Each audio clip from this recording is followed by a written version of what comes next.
والتلفيه رواني خلاني مهم خلاني مهم خلاني مهم خلاني مهم.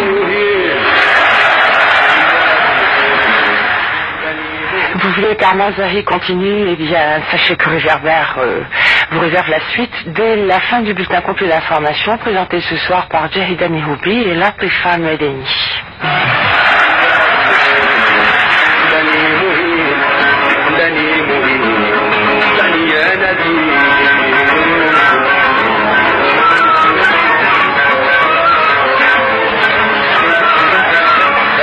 بكاس الرابع الخمس ونمت وابا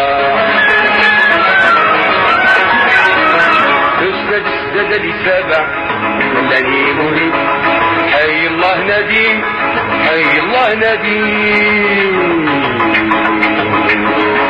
ازداد لي سبع حي الله نديم حي الله نديم ثانية نديم.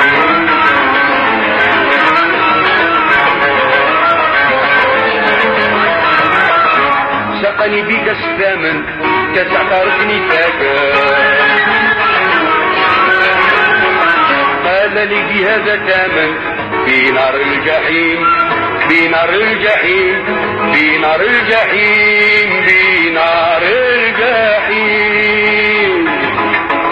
قال لي بهذا ثامن في نار الجحيم في نار الجحيم يعني يا نديم.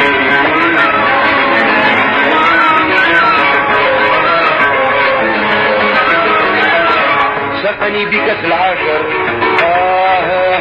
سقني بكاس العاشر سقني بكاس العاشر إلا الحلم ناكر وبقيت يا أخي متباشر في دار النعيم في دار النعيم في دار النعيم في دار النعيم يا أخي متباشر في دار النعيم يا أخي متباشر في دار النعيم.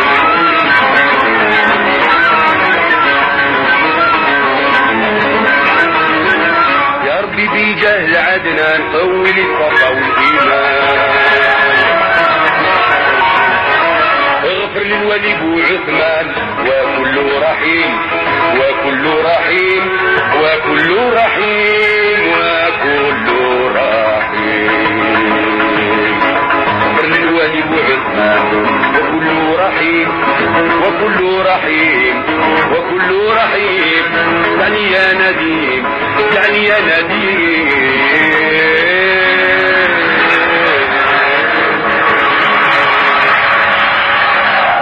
Zahri, il est certain que vous subissez aussi toutes les influences, toutes les situations que subit le Chabi.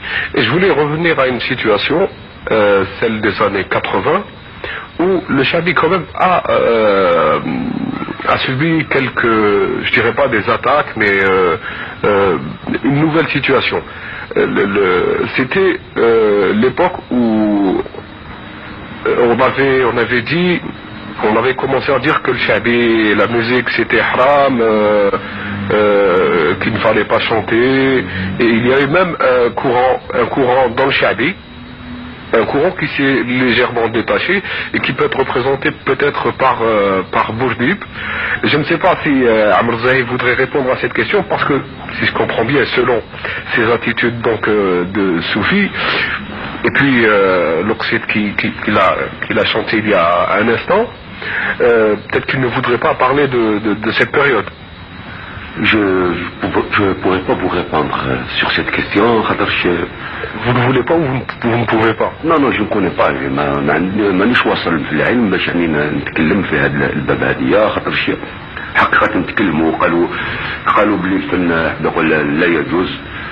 يعني الناس هذو اللي يتكلموا على هذا الطريقة هذه يعني عندهم دليل قطع، وكاين واحد اخرين اللي يعني يجوزوه، وهذوك ثاني عندهم دليل قطع، علماء اللي قالوا لا يجوز، علماء، واللي يجوزوه كذلك مثله علماء، وهنا العلم لله. يعني ما نقدرش نعرف انا في هذه الباب هذه. Et puis, mais je parle là d'une situation immédiate, dans les années 80. Bon, est-ce que, par exemple, il y a eu des gens comme ça qui vous ont dit c'est haram, il faut changer de voix, ne pas chanter? Bon, parce qu'il y a eu plein d'exemples de gens Chabi, n'est-ce pas, qui ont laissé tomber le Chabi. Enfin, moi, je ne pourrais pas m'engager à répondre à la question. Certes, il y a eu peut-être de nouveaux courants, c'est ça l'époque. Les temps changent et puis chaque époque connaît un rythme qui connaît peut-être un certain essor et puis il tombe en désuétude et puis un autre revient à la place. Mais quant au Chabi, je crois que depuis des siècles, le Chabi n'a pas changé et il connaît toujours la même popularité et puis la même estime des gens qui l'apprécient.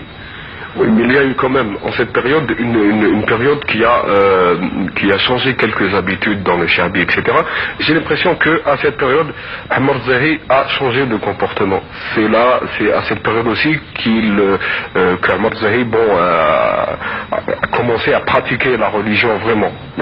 J'ai pratiqué, subhanallah. Ça m'a pas changé.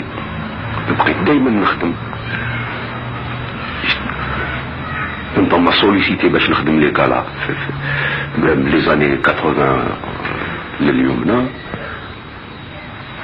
J'ai refusé de travailler ماشي يعني في باب يعني تاع ما حبيتش نخدم ما حبيتش نتقدم للغسان بصح لا كنت نخدم اليدي مازال نخدم في مارياج الختانات.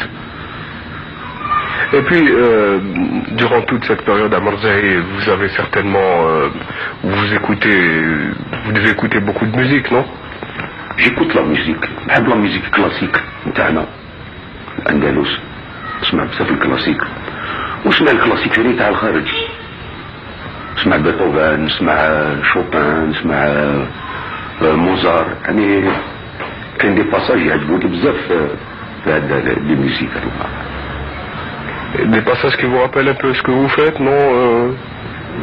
C'est pas ماشي لي باساج كي me rappellent mais يأثروا فيا يعني يعجبوني مليح يعني يقيسوني كاين لي باساج يعني وج m'inspire من ثما.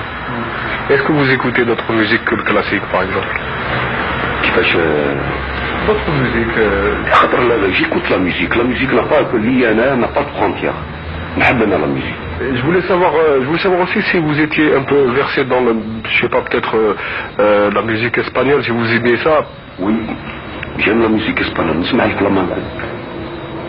Parce que vous êtes un peu un spécialiste de ce genre qu'on appelle José, que je ne connais pas très bien, et je voudrais bien que vous me parliez le José, le genre musical, je parle du genre musical. Je ne sais pas, est-ce que je me trompe? Non, donc الهواوات يعني نسمع لي سبيسياليست في الهواوات هذوما هو محمد الباجي سبيسياليست في هذا الهواء هذايا وجمع العنقيس والمحبوباتي. Vous travaillez aussi, vous savez, donc الهواوات dans ce mode, non? خديت عليهم أنا خديت عليهم خديت من هذا المود هذا سمعت الباجي سمعت اسمه دحمان الحراشي الله يرحمه المحبوباتي الحاج محمد العنقاص 16 سنة وانا معاه في قلبه وفي طبيعه وفي سيرته الصلاة على النبي معنا ما نقولوا في كل شيء مشخشخ فيما يقولوا هذا C'est ce que pensent tous les gens qui aiment Ammar Zahi. Mais là tout de suite, Ammar Zahi, je voudrais que vous me disiez pourquoi vous avez refusé de parler aux journalistes de manière générale pendant toutes ces dernières années.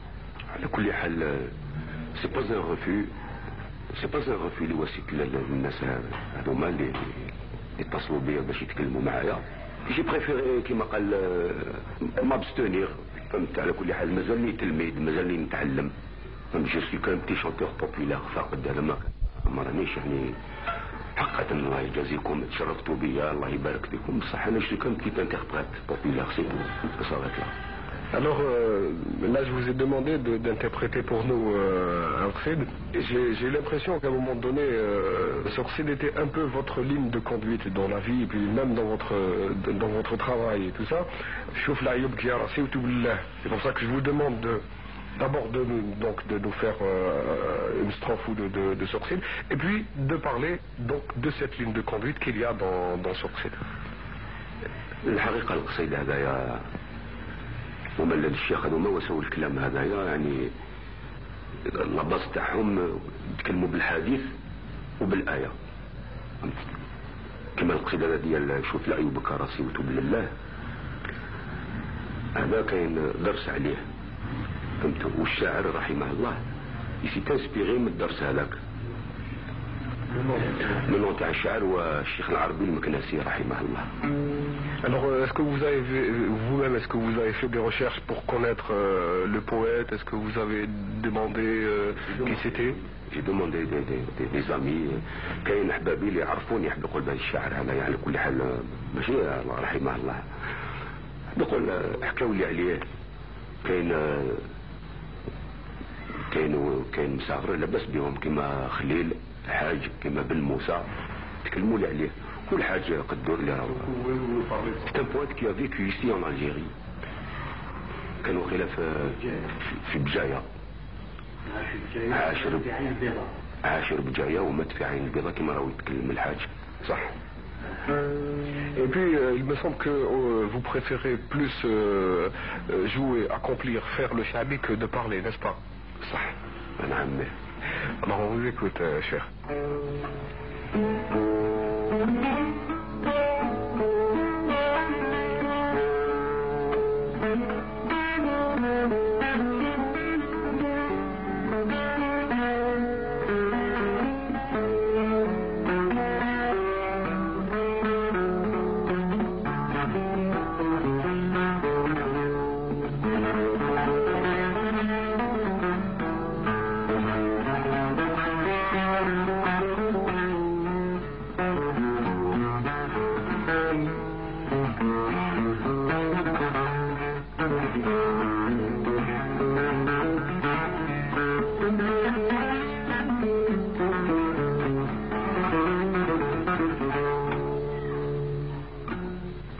من جرح بغير سيوف دور بلاه لا جبرت طبيب الذاتي يطب بداها والجوارح تستعن كل يوم بالله من سموم لساني سقتني سقاها عيب غيري دايما حصيه ليس ننساه عيوب الغيرة عيوب نفسي غطات ودارت وراها هكذا سابق في علم كريم وقضاه والخلايق لو شاء ظهر وهداها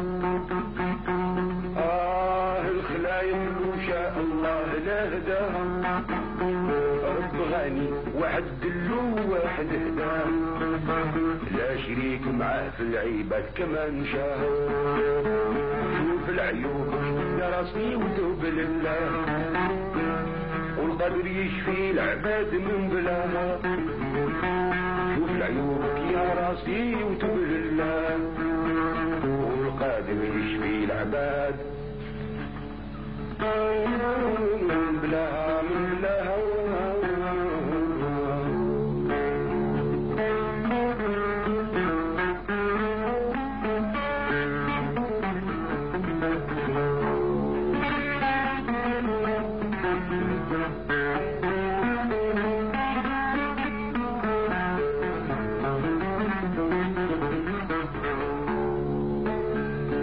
يا راسي قلت لك عيب الناس نسان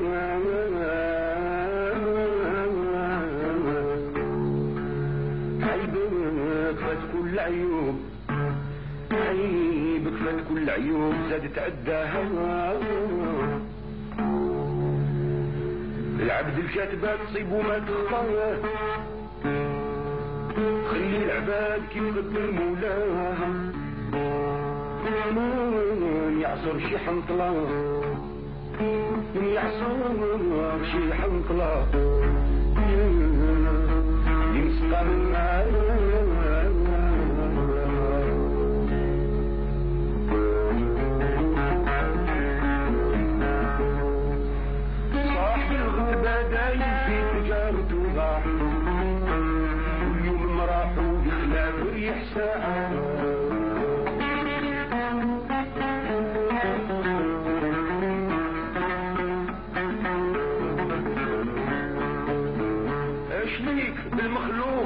لا عصا ولا طاعة الله غني عن جميع معصية وطاعة لا ربح في قيل السوق لا صمت سماع كل واحد ياخد سهمه من الجماعة كل واحد عيبه كما يكون يلقاه الخلايق تبعد بفعالها معاها يلي راك شريك في عباد مولاه من غتبدو عليك وصايم ورماها الكريم يسترون كتقل بغطاه يلي طالب تكشف عن جهالته وغطاها شوف العيوب راسي ودوب لله والقدر يشفي العباد من بلاها وشوف العيوب يا راسي ودوب لله والقدر يشفي العباد من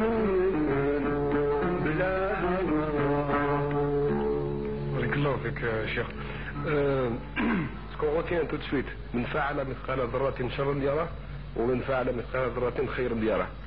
Et c'est là, dans cette première partie, cette partie-là que vous nous avez chanté de ce Bétossier, il y a des qualités, des règles de conduite que vous avez appris, bien sûr, dans votre milieu familial, avec les gens que vous connaissez et tout ça.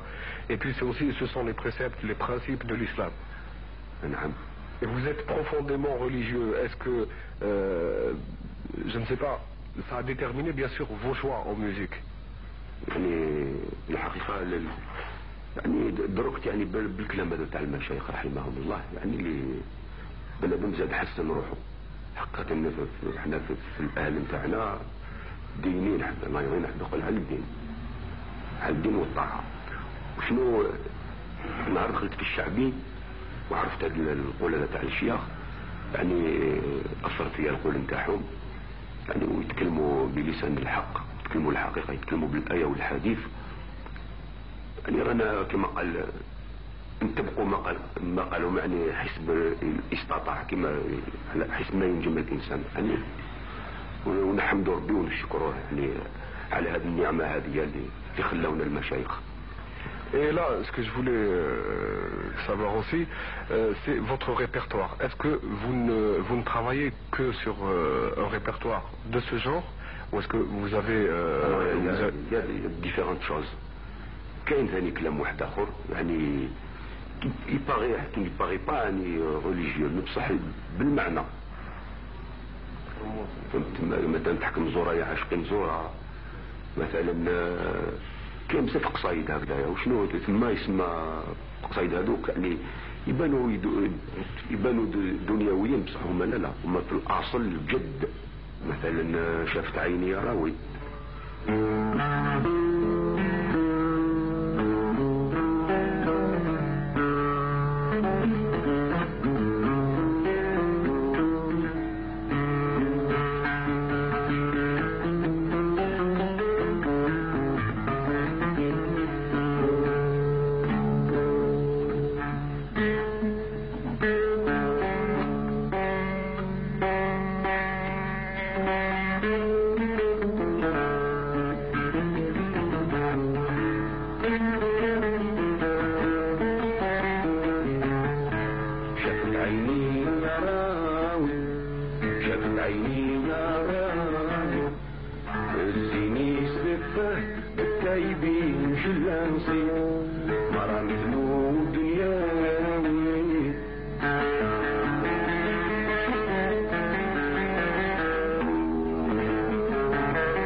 انحاني مريض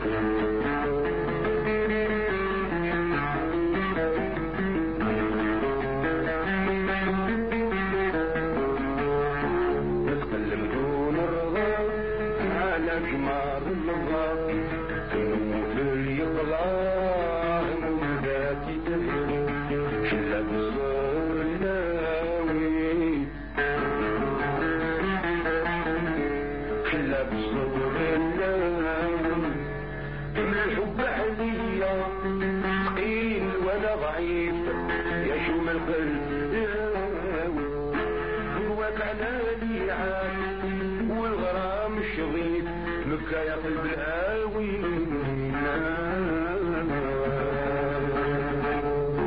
Alors ceci c'est une description bien sûr de la Mecque avec plein de symboles. Alors il y a là Rizqi qui est un ami d'enfance de Amr Zahi.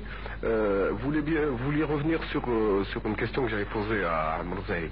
Enfin, en ce qui concerne la personnalité de Cheikh Amal, est-ce que le Sha'bi a façonné la personnalité Amal de 1987 ou bien est-ce qu'il existait tel que, c'est-à-dire qu'il n'y a pas eu influence Sha'bi sur sa personne? J'estime qu'il y avait une personnalité Amal qui a subi quelques légères influences du Sha'bi. Amal, c'est sa personnalité, ce qu'on remarque, le trait fondamental dans ce chanteur Sha'bi, c'est surtout sa simplicité et sa modestie. Sa modestie, une vie vraiment qu'il veut mener simple. Certes, vu la méconnaissance de la langue arabe, le Sha'bi lui a apporté quelques connaissances supplémentaires et qui ont, disons un petit peu, ajouté quelques traits à sa personnalité. Mais il existait presque tel qu'on le connaît maintenant avant le Sha'bi. Il y a eu un apport côté religieux. Ce qu'il ne pouvait pas connaître par la langue arabe, il l'a connu par le Sha'bi. Les traits caractéristiques de certains cheikhs qui ont écrit ces chansons il y a 1, 2 ou 3 siècles ou 4 siècles, ils avaient quelques traits également qu'on retrouve chez lui. Et je le répète encore une fois, c'est la simplicité qu'on remarque chez lui. Un extrait du tout dernier concert d'Amr Zahi le 12 février à Salim Khaldoun, Rod Orchestre Yandin dans Réverbère. Amr Zahi change beaucoup, bien sûr, le répertoire Sha'bi, comme beaucoup d'autres professionnels de Sha'bi, chante beaucoup des poètes qui sont connus pour leurs attitudes un peu soufis, ou carrément soufis. Et là, peut-être une question à poser comme ça clairement, Amr Zahi n'est-il pas en fin de compte un sympathisant du soufisme, n'est-il pas soufi lui-même par ses attitudes déjà? Un jour il me disait, j'avais demandé pourquoi il refusait de répondre à mes questions, il m'avait expliqué qu'il voulait acquérir le savoir, l'ilm, plutôt le ma'rifa. D'abord Amr Zahi, est-ce que vous pouvez me donner la différence entre le ma'rifa et l'ilm? Le ma'rifa ou l'ilm هدية يعني الحقيقة ما نعرف كيفاش نواجبك عليها. يعني المعرفة بالله. معرفة بالله هذه يعني الإنسان اللي يقول لي يتمسك يعني بالدين يوصل للمعرفة تاع الله. Et puis dans beaucoup de qasaïd Sha'bi, il y a cette histoire de ma'rifa. On a toujours fait hommage aux arifin. عارفين بالله. عارفين بالله وما تطيعوا الله تروا العجائب. هذه آية قرآنية ولا حديث؟ هذا حديث. الحج طيعوا الله تروا العجائب، هذه حاجة معروفة، هذه طيعوا الله تروا العجائب آية قرآنية. فهمت؟ وما خلقت الجن والإنس إلا ليعبدوني، هذا يقول الله تعالى. وإحنا هذا الفن هذا إذا كانوا ودينا شوية جهل الزمان وما تربيناش، الشعب هذا خرق علينا شوية وجبدنا من الشيء اللي يصدق. فهمت؟ فوالا. Alors l'ilm c'est autre chose. العلم c'est autre chose. العلم كيفاش العلم راه c'est la connaissance générale. والمعرفة c'est une connaissance particulière. Enfin, et enfin ce que vous dites, est-ce qu'il n'a pas une ressemblance avec la personnalité soufie, et certes, vous abordez... Parce que, pardon de vous interrompre comme ça, je vous parlais d'abord de la réponse qu'il m'avait donnée lorsque je lui avais demandé pourquoi il ne voulait pas répondre à mes questions. Il m'avait expliqué que son idéal, c'était d'atteindre une attitude telle que il parlerait, il apprendrait à parler avec la bouche de Dieu, qu'il toucherait les choses, qu'il prendrait les choses avec la main de Dieu, qu'il sentirait les choses avec les sens de Dieu. Et c'est là que je me suis dit que Ahmad Zahi, c'est le soufisme. C'est vrai, moi je vous dis là, il y a un point commun entre simplicité et soufi. Et le point commun, j'estime que le soufi, que recherche-t-il? C'est la simplicité, la modestie, et également un certain retrait de la vie matérielle, la vie mondaine. Nous le retrouvons chez Ahmad, puisqu'il est très souvent dans un endroit seul, refusant la foule. Depuis combien de temps que vous vivez comme ça? Depuis longtemps, depuis ma jeunesse. Parce qu'il m'a semblé que vous vous êtes un peu retiré depuis les années 79-80, non? Retiré de quoi? Retiré dans vos contacts avec les gens, vous avez un entourage un peu limité. Non, je ne me suis pas retiré. Toujours avec mes amis.